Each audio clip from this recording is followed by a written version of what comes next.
Good morning friends, শুভ নীল ষষ্ঠীর অনেক অনেক শুভেচ্ছা সকলকে।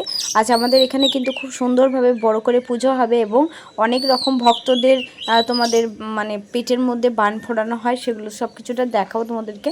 অবশ্যই তোমরা পুরো ভিডিওটা লাস্ট পর্যন্ত দেখো। সকাল সকাল ঘুম থেকে উঠেই চলে এসেছি ছাদে, আর ছাদে এসেছি বলে কিন্তু মাথার মধ্যে স্কার্ফ জড়িয়ে রেখেছি, কারণ আগের দিন বৃষ্টি হয়েছিল আর বেশ ঠান্ডাও লাগছিল। আর আমার যেহেতু ঠান্ডার ধাত, একটু কিছু হলে আমার ঠান্ডা লেগে যায়, তার জন্য গলায় একটা স্কার্ফ মানে মাথার মধ্যে জড়িয়ে রেখেছি। গিয়ে নিচে গিয়ে খুলে দেবো, এখন নিচে যাইনি, মুখ টুক ধোবো, সব কিছুটা আজকে শেয়ার করবো। আজকে একটু পরে আমাদের এখানে ভক্ত চলে আসবে, বেরিয়েও গেছে ভক্তরা, তাই ভাবলাম ছাদে আসি, যদি একটু দেখাতে পারি। দেখাতে তো পারবো না, কারণ মন্দিরে অনুকূল ঠাকুরের মন্দিরের সামনে অনেক গাছ আছে, আমাদের বাড়ির সামনে অনুকূল ঠাকুরের মন্দির, আর সেখানে অনেক গাছ আছে, তাই দেখানো যাবে নাকি জানি না। তো যাই হোক, দেখাবার চেষ্টা করব। আর দেখো আমাদের কাছে অনেক আম হয়েছে, প্রচুর আম হয়েছিল, অনেক আম ঝরে গেছে, এখন খুব অল্প আছে। আবার এই কালকে বৃষ্টি হয়েছিল, প্রচুর আম পড়েছে ঝড়ে। তো যাই হোক, সবাই বলো তোমরা সবাই কেমন আছো, আশা করছি তোমরা সবাই খুব ভালো আছো, আমিও বেশ ভালো আছি। তো এখন আমি নিচে যাব, আর দেখো কাজের জেঠি কাজ করতে এসেছে, এখন বাসন টাসন ধুচ্ছে, ওদিকে বাবা ঘুম থেকে উঠে গেছে।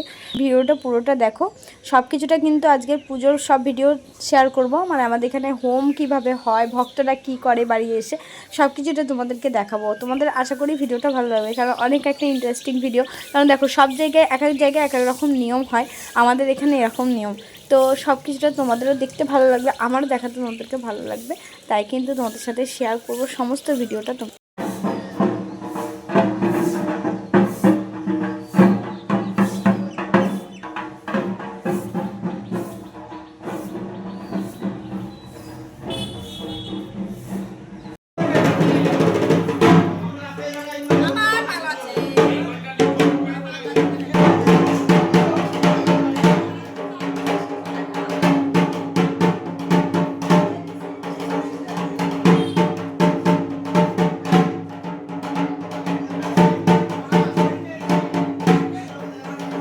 তখন তোমাদেরকে বললাম বাড়িতে ভক্তরা আসবে শিব নিয়ে। তো ভক্তরা, এটা হচ্ছে আমাদের এখানকার এই গ্রামের নিয়ম। আজকে হচ্ছে হোম সংক্রান্তি, আর আজকে নীল পুজো। তো আমাদের এখানে নীল পুজো হবে আর বিকেলবেলার দিকে। আর তার আগে সকাল থেকে শিব নিয়ে ভক্তরা ঘোরে সকলের বাড়িতে বাড়িতে। তো এখান থেকে চাল নিয়ে সমস্ত রকম নিয়ে, আম গাছের যে প্রথম আমটাই শিবকে দিতে হয়, তারপরে কিন্তু আমরা আম খেতে পারি। তো সেই রকমভাবে সব নিয়মগুলো পালন হচ্ছে এখন। তো বাড়িতে বাড়িতে শিব এসেছে, আগে সকলে বাড়িতে বাড়িতে ঘুরতো, এখন আমাদের দুর্গা মন্দিরে নামায়। তারপর ভক্তদেরকে এই সিধে দেওয়া হচ্ছে যেটা, সেগুলো ভক্তরা গোটা গ্রাম ঘুরে নিয়ে যাওয়ার পর মন্দিরে পুজো হবে, নীল পুজো। তারপরে নীল পুজো হয়ে যাওয়ার পর হবে হোম পুজো। তো হোম হবে, ওখানে মন্দিরে হোম হবে, তারপরে শিবের আর একটা কী পুজো হবে, হোম হবে, তারপরে ভক্তরা বান ফোড়ায়, মানে পেটের মধ্যে শীত ফোটায়। তারপর সেই শীত ফোটানোর পর আবার ওটার মধ্যে আগুন জ্বালায়, দিয়ে গোটা গ্রামটাকে ঘোরে। তো তোমাদেরকে সেটা দেখাবো, তো লাস্ট পর্যন্ত ভিডিওটা কিন্তু সবাই দেখো। এখন হচ্ছে বেতের বাড়ি নেওয়া হচ্ছে, যারা যারা নিতে চায়। তো বেতের বাড়ি নিলে বলে শরীর ভালো হয়, তো এখানে বেতের বাড়ি নিচ্ছে সবাই।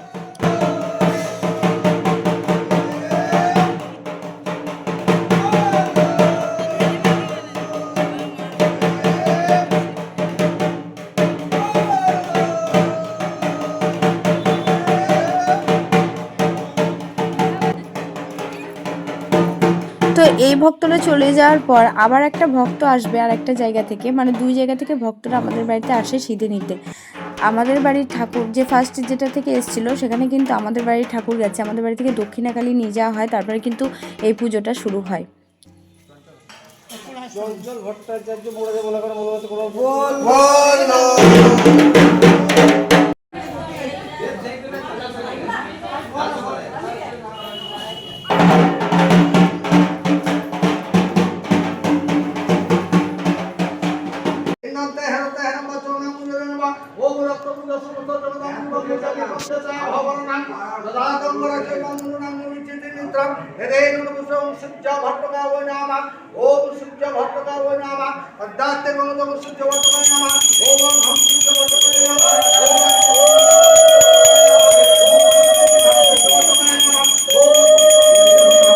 এই ভিডিওটা আমার মা করেছে। মা যেহেতু মন্দিরে গেছে পুজো দিতে, নীলের উপোস করেছে মা, তো মন্দিরে গেছে পুজো দিতে, পুজোর অনেকটা ভিডিও তোমাদের সাথে শেয়ার করলাম, মা ভিডিওটা করে নিয়েছে।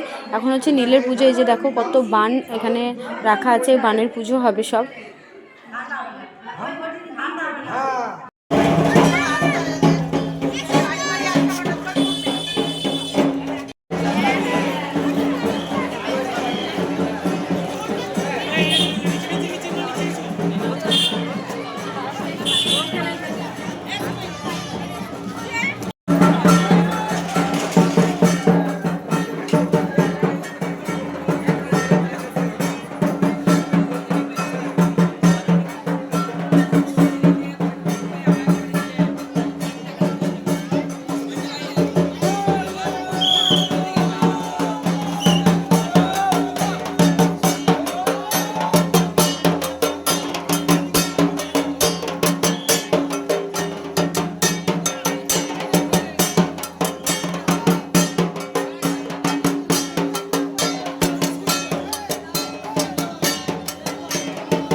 এক এক জায়গায় এক এক রকম নিয়ম। আমাদের গ্রামের এটাই হচ্ছে নিয়ম। মুর্শিদাবাদে অনেক জায়গায় এই একই রকম নিয়ম হয়। আবার আমি শুনেছি কাটোয়ার দিকেও কিন্তু এই একই রকমের জিনিস কিন্তু হয়, কারণ আমার দিদিরা যেহেতু থাকে ওখানে কিন্তু আমি দেখলাম এরকমই হয়। তবে ওখানে দেখেছি কুলের কাঁটার ওপর ভক্তদেরকে গড়াগড়ি দিতে হয়। আর আমাদের এখানে কিন্তু এই যে পেটের মধ্যে শিক ফোটায়, মানে হোম হয়ে যাওয়ার পর পেটের মধ্যে শিক ফোটায়, তারপর হচ্ছে ওখানে আগুন জ্বালিয়ে ভক্তরা গ্রাম ঘোরে এবং ঠাকুরের মন্দিরে এসে এই জায়গাটায় কিন্তু ঠাকুরের পুজো হয়। এটাই হচ্ছে শিবতলা, এটাকে বলা হয় হোমতলা। তো এইখানে চারিদিকে এই ভক্তগুলো ঘুরবে। এই গাছটা নিয়ে যে মন্দিরটা আছে শিব মন্দির, ওই শিব মন্দিরের চারিদিকে ভক্তরা ঘুরে বেড়ায়। আর এদের কিন্তু কোনো রকম প্রবলেমই হয় না। ভক্তগুলো যে এত উপোস করে এরকম একটা কষ্ট করছে, কোনো রকম প্রবলেমই হয় না, দেখে বোঝা যায়। এটাই হচ্ছে ঠাকুরের মাহাত্ম্য, আমার মহাদেব বাবার মাহাত্ম্য। তাই দেখো ভক্তগুলো এত সুন্দরভাবে ঘুরছে, কোনো রকম অসুবিধা নেই। তো প্রচুর মানুষের ভিড় হয়েছে, আমি ভাবতেই পারিনি যে ভিডিওটা এত সুন্দর করে তোমাদের সাথে শেয়ার করতে পারবো। প্রচুর মানুষের ভিড় হয়েছে। তবে আরও অনেকক্ষণ মানুষ এখানে থাকবে, আমরা বেশিক্ষণ থাকবো না, চলে যাব, কারণ প্রচুর ভিড়। এত ভিড়ের মধ্যে একদমই ভালো লাগছিল না। তাও তোমাদের সাথে দেখাবার জন্য আমি এসেছিলাম।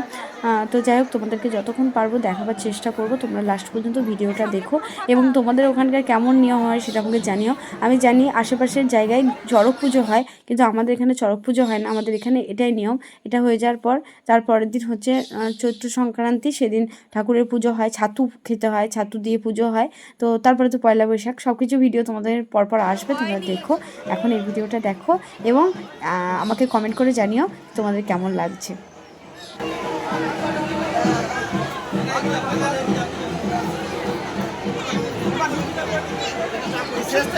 ভর্তি হয়ে গেছে ধুলোতে।